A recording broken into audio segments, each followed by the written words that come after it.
vamos a ver ahora el sistema respiratorio. Es importante tener claro cuál es la función del sistema respiratorio. Y la función principal es el intercambio gaseoso, ¿ya? Que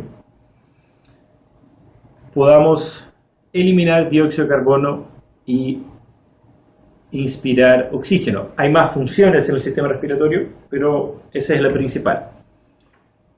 ¿Cómo ocurre esto? Cuando nosotros inspiramos, este aire que está envolviéndonos, ese aire llega a unos globitos que están en nuestros pulmones que se llaman alvéolos. Y los alvéolos entonces van a tener una gran concentración de oxígeno. Y los alvéolos están envueltos por capilares. Y estos capilares tienen poca concentración de oxígeno y alta concentración de dióxido de carbono. Entonces, por difusión, el oxígeno que está en los alvéolos traspasa la membrana alveolar y membrana capilar, que se llama membrana alveolo-capilar. Traspasa el oxígeno entonces del alvéolo hacia la sangre, porque hay mucha concentración aquí y hay baja concentración aquí. Y así también el dióxido de carbono, que tiene mucha concentración en la sangre, va hacia los alvéolos porque hay una baja concentración de dióxido de carbono en los alvéolos. Entonces, por difusión existe este intercambio gaseoso, ¿ya? Y esa es la función principal del sistema respiratorio. Ahora, para lograr hacer eso, hay un sinfín de otras cosas que vamos a ver. Pero esa membrana alveolo-capilar, que tiene que ser permeable, que es por donde el oxígeno debe lograr pasar de una manera rápida y sin obstáculos, esa membrana se va deteriorando con el tabaco. Si usted fuma, con el smog, esa membrana se hace más gruesa y menos permeable. Y por eso las personas que fuman por muchos años después tienen problemas respiratorios, porque el intercambio gaseoso es más lento, entonces su saturación de oxígeno en la sangre también disminuye. Veamos. El sistema respiratorio lo vamos a dividir en una vía aérea superior y una vía aérea inferior. Y en este primer video vamos a ver la vía aérea superior. Como les mencioné recién, función principal es el intercambio gaseoso, que también se llama hematosis. Por si usted lee por ahí, hematosis es intercambio gaseoso. Y eso ocurre a través de la membrana alveolo-capilar.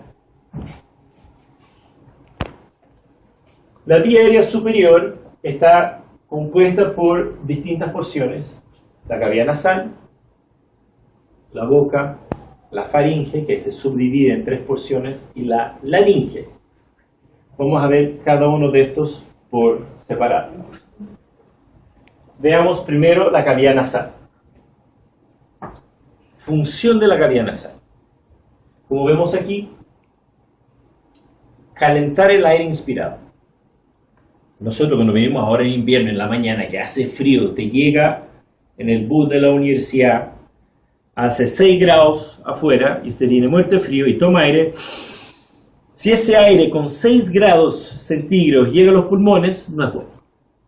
Entonces necesitamos aumentar la temperatura del aire inspirado, por ende, calentamiento.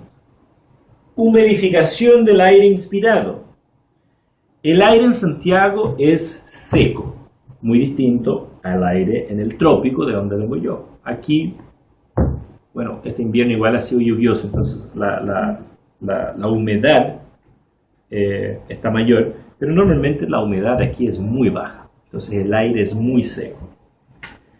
Entonces, parte de la función de la cavidad nasal es aumentar o humidificar el aire inhalado. También tenemos que filtrar el aire que estamos inspirando. El aire es sucio, hay smog en Santiago, ¿ya? Así que tenemos que de alguna manera filtrar ese aire. Entonces el aire que llega a los pulmones debe estar calentito, húmedo y filtrado, ¿ya? Y una otra función que no tiene que ver con el intercambio gaseoso, pero que es súper importante para nosotros, es el olfato. El olfato también ocurre en la cavidad nasal. ¿Cómo logramos hacer todo esto? En primer lugar, la cavidad nasal está dividida en 2. porque al centro tenemos un tabique nasal. Ese tabique nasal entonces divide la cavidad nasal en dos. El aire entra por las narinas, que son estos pequeños agujeritos que tenemos en la nariz, ¿ya? E ingresa a la cavidad nasal, que está dividida en dos, porque al centro está el tabique nasal. Pero la cavidad nasal no es lisa, no es plana. Ella tiene ciertas irregularidades, que lo vamos a ver aquí, que las vamos a conocer como conchas nasales. Están las conchas nasales superior, la media y la inferior. Y debajo de las conchas nasales están los meatos nasales. Está el meato nasal superior, medio e inferior. Si mi mano es una concha nasal, el meato nasal sería este espacio de acá. Si mi mano es una concha nasal, debajo está el meato nasal. Ahí es lo que estamos viendo aquí. Aquí tengo mis conchas nasales y fíjese cómo por debajo están los meatos nasales. ¿Y por qué? Mira, aquí un corte coronal, logro ver en blanco mis conchas nasales, y en celeste el espacio que hay debajo de cada concha nasal es un meato nasal, y aquí en el centro tengo el tabique nasal. ¿Ya? Entonces, lo que logramos con esto es lo siguiente. Si yo tengo un PVC, un tubo, por donde fluye agua fría. Yo tengo un PVC por donde fluye agua fría, pero el PVC está caliente. No voy a lograr calentar todo el agua. Voy a calentar el agua que está en contacto con el PVC, pero el agua que está más al centro va a seguir estando fría. Cuando nosotros inspiramos, si nuestra cavidad nasal fuera lisa, solamente el aire que está en contacto con las paredes de la cavidad nasal sería calentada, filtrada y humidificada, y lo que está más al centro seguiría en malas condiciones.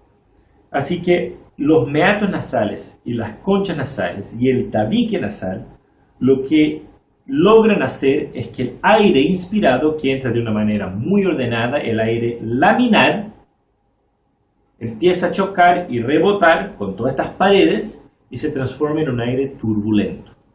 Entonces ahora que tengo un aire turbulento, un aire que es desordenado, que ingresa, choca aquí, choca allá, choca acá, todo el aire está entrando en contacto con las paredes de la cavidad nasal. ¿Y qué tenemos tapizando las paredes de la cavidad nasal? Mucosa. Entonces cuando el aire choca con la mucosa, aumenta la temperatura, filtra y humidifica el aire inhalado. Entonces así logramos hacerlo con estas irregularidades en el interior de la cavidad nasal. ¿Ya? Entonces transforma el aire laminar a turbulento. ¿Para qué? Para lograr cumplir con las funciones recién mencionadas.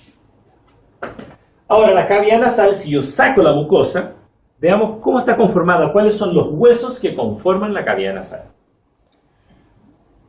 Si yo parto aquí, tengo el hueso nasal, empiezo a ir hacia atrás, en celeste está el hueso frontal, en gris está el hueso etmoides, voy más hacia atrás y está el hueso esfenoides. Aquí abajo, en rosado, está el hueso palatino, y aquí nosotros en verde tenemos el hueso maxilar. Estos son distintos huesos que conforman la cavidad nasal. Si yo veo el hueso etmoides, aquí arriba veo la concha nasal superior, por ende aquí hay un pequeño espacio que sería el meato nasal superior. Esta acá es mi concha nasal media, hay un pequeño espacio que es el meato nasal medio. Eso pertenece al hueso etmoides. Pero la concha nasal inferior es un hueso aparte. La concha nasal inferior no pertenece al etmoides, no pertenece al maxilar, no pertenece al palatino. La concha nasal inferior es un hueso propio, ¿ya? Y también tiene su meato nasal inferior. Hay un hueso más que forma la cavidad nasal, que es el vómer, con B corta, vómer. El vómer es un hueso que se encuentra en la línea media, forma parte del tabique nasal. El tabique nasal está conformado por dos huesos. Uno es el vómer y el otro es el hueso etmoides, que es este de acá. ¿Cuál parte del etmoides, qué porción del etmoides forma parte del tabique nasal? la lámina perpendicular del etmoides. Es decir, lo que yo veo aquí, las conchas nasales no son parte del tabique nasal. Aquí, que en esta imagen no aparece, hay una lámina que desciende, que se llama lámina perpendicular del etmoides, que se va a juntar con el vómer, que tampoco se ve en esta imagen, y esos dos huesos conforman el tabique nasal. Bueno, el tabique nasal está conformado por huesos, esos dos, y también por cartílago. Por eso aquí, el tabique nasal también es blando, porque también está conformado por cartílago nasal. ¿Ya? Y la parte ya rígida del tabique es por la porción ósea que tiene, y es el vómer y la lámina perpendicular del etmoides. Así que es importante manejar cuáles son los huesos que conforman la cavidad nasal. Ahora, si yo tengo un tabique nasal, el aire entra por un lado, el aire entra por el otro lado, pero eventualmente termina el tabique nasal. Y esta mitad con esta mitad se juntan nuevamente por posterior. No sé si me entienden, ¿ya? Pero donde se une los dos lados hacia atrás, donde termina el tabique nasal, eso tiene un nombre y se llama coana. La coana se encuentra más o menos aquí, porque el tabique nasal está de aquí hacia adelante. Por ende, el aire que viene por la mitad izquierda y el aire que entra por la mitad derecha se juntan, porque termina el tabique nasal, y ahí donde termina el tabique nasal se llama coana, y si yo sigo de la coana hacia atrás, se acabó la cavidad nasal. Y ahora entramos en faringe. ¿Ok? Entonces aquí nosotros ahora tenemos la faringe. La faringe es un tubo fibromuscular. La faringe es un tubo fibromuscular que va desde la base del cráneo, o sea, está bien arriba, llega a la base del cráneo, y desciende hasta el esófago. Entonces va desde la base del cráneo hasta el esófago. Mira, aquí tengo la base del cráneo y desciende hasta el esófago. Y es un tubo fibromuscular que cumple varias funciones. Aquí puedo ver. La faringe ayuda con la fonación. Es decir, cuando nosotros hablamos, cuando nosotros modulamos, la voz está controlada por la musculatura de la faringe. Por eso cuando nosotros hablamos, vemos que se mueve acá. Vía de conducción del aire, es decir, cuando yo inspiro, el aire pasa por la cavidad nasal, pero después sigue por la faringe para después llegar más abajo. Entonces, vía de conducción del aire. La faringe también está asociada con la audición. No tenemos grabado la clase de visión-audición, pero en la clase de visión-audición nosotros vimos que existe un tubito que se llama tuba faringotimpánica que va desde el oído medio hacia la faringe para igualar la presión de la atmósfera con el oído medio. Entonces, ya que ese tubito llega a la nasofaringe, podemos ver que una de las funciones de la faringe es ayudar con la audición. Y bueno, la deglución es cuando uno traga comida, agua, saliva, lo que sea, también ayuda con la deglución. Entonces son las funciones principales de la faringe.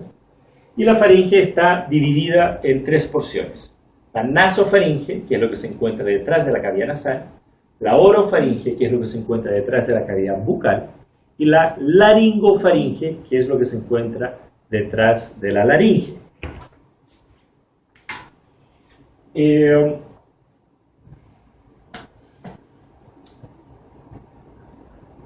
La faringe está constituida principalmente por tres músculos, ¿ya? El músculo constrictor superior de la faringe, el músculo constrictor medio y el músculo constrictor inferior. Y en este dibujo de acá podemos ver los tres músculos. El superior, que está aquí, el medio, que está acá, y el inferior, que está acá. Estos tres son los principales músculos que conforman la faringe completa, la naso, la oro y la laringe. Ahora, si nosotros seguimos hacia abajo, tenemos dos opciones. Podemos ir hacia el esófago, que hoy día no lo vamos a ver porque el esófago ya pertenece al sistema digestivo y por lo tanto boca tampoco lo vamos a ver ahora porque lo vamos a ver por el sistema digestivo. O podemos ir hacia la laringe. Veamos la laringe. En primer lugar, ¿qué es la laringe? La laringe está constituida por un hueso que se llama hioides, un hueso que se llama hioides, y por 9 cartílagos que los vamos a ver ahora. Tenemos un cartílago que se llama tiroides, que es este cartílago de acá, en la manzana de Adán. La manzana de Adán se conoce como, el cartílago tiroides se conoce como la manzana de Adán. Debajo del cartílago tiroides tenemos un cartílago cricoides. Hacia atrás del tiroides tenemos un cartílago que se llama epiglótico. En muchos libros, en el Néter aparece como epiglotis. Y tenemos 2 cartílagos aritenoides, 2 cartílagos corniculados y 2 cartílagos cuneiformes. Si usted suma, 2 y 2 son 6, después 3 más son 9, entonces la laringe está siendo conformada por un hueso y 9 cartílagos. ¿Ya? Y vamos a identificar esto. La musculatura de la laringe está encargada de los movimientos, de los pliegues vocales y la hendidura glótica. Veamos lo que es esto. En primer lugar, como ya les mencioné, este gran cartílago que está aquí es el cartílago tiroides. ¿Ya? La manzana de Adán, el cartílago tiroides. El cartílago tiroides se sitúa encima del cartílago cricoides. El cartílago cricoides es un anillo. Es el único cartílago de la laringe que es un anillo completo. Porque si yo analizo el tiroides, analizo el cartílago tiroides, no es un anillo, es así. Está cerrado por anterior, está abierto por posterior. ¿Ya? Entonces el cartílago tiroides se encuentra ubicado sobre el cartílago cricoides. Esto es una vista anterior, es decir, el cartílago cricoides por anterior es muy delgadito, mientras que por posterior es ancho. Entonces hay una lámina que se encuentra por posterior. Si yo veo esta imagen de acá, nuevamente por anterior es delgadito, pero fíjese que ahora por posterior agregué 2 cartílagos más que son los cartílagos aritenoides. Los cartílagos aritenoides, al igual que el cartílago tiroides, se encuentran sobre el cricoides. Es como un trabalengua, puros nombres raros, ¿ya? Pero los aritenoides se encuentran sobre el cricoides, pero está por posterior, mientras que el tiroides está más hacia anterior. Entonces aquí tengo el cartílago aritenoides. El cartílago aritenoides hacia anterior encontramos un proceso vocal, esto de aquí. ¿Ya? Hacia anterior está el proceso vocal porque ahí van a llegar los ligamentos vocales, erróneamente conocido como cuerdas vocales, porque en la práctica nosotros no tenemos cuerdas en la garganta. ¿Ya? Pero los ligamentos vocales o los pliegues vocales. Y hacia posterior tiene un proceso que se llama proceso muscular, porque ahí van a llegar varios músculos que van a ayudar a mover este cartílago, y al mover el cartílago voy a estar modificando cuánto se separan los pliegues vocales, es decir, cuánto se aumenta en tamaño o disminuye en tamaño algo que se llama glotis, que ya vamos a ver un rato más. Pero sigamos con los cartílagos. Entonces, esta imagen es un corte sagital del cartílago tiroides. Veo que el cartílago tiroides, este es anterior, este es posterior, veo que el cartílago tiroides se encuentra sobre el cartílago cricoides. También veo como el cartílago aritenoides, hacia posterior, también está sobre el cartílago cricoides. Pero fíjese